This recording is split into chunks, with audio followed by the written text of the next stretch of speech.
Look, first, let me say I am very proud of my heritage. I'm very proud of my heritage from my father's side, which, when I tracked it back, it came from Mali, Senegalese, and I'm very proud of my mother's side of the family, which, when I tracked that back, it comes from West Africa, from that Nigeria, Togo area.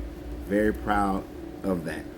But what I will not do is try to steal someone else's story to justify myself, to uplift myself, to do the same propaganda bullshit that the people of the Abrahamic religions did to uplift themselves with a bunch of propaganda. Now, it irks my soul when I see black people do what you're doing here. You can be proud of who you are and not have to justify it by this book. You're saying that we're looking at the white man's map and that Jerusalem was in South Africa. Dude, seriously? You guys still believe that white people wrote the Bible and all that? The Romans showed that they wrote the Bible. The language that they wrote it in was from them. You're saying that Abraham went up south from Egypt. Your confusion is that in Egypt, because the Nile River is one of the few rivers that flows north. It flows north.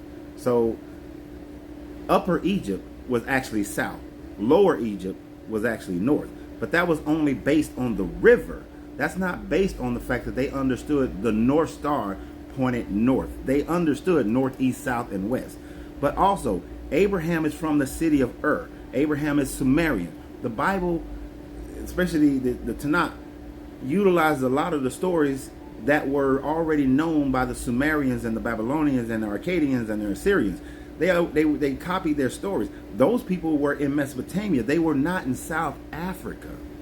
And just stick to the fact that they found civilizations in South Africa that fit astrological formations that people lived in that are much, much, much, much, much older, like 200,000 years older than anything that your Bible can show. Anything that area in Egypt and Sumeria and the Mesopotamia can show of their history. That yes, people were alive back then, but you want to fit this biblical narrative into it because you know that your Bible says that the world is only about 6,000 and something years old, 6,600 years old. But we know that people existed in South Africa long before that. So you want to force your biblical narrative in it so you can still believe in it in some form or fashion, instead of just accepting the truth is that this book came later on as a propaganda for a tribal people, just like most religions. It's propaganda for tribal people or national people or race-based people. That's it. Let that shit go, man. Be proud of who you are.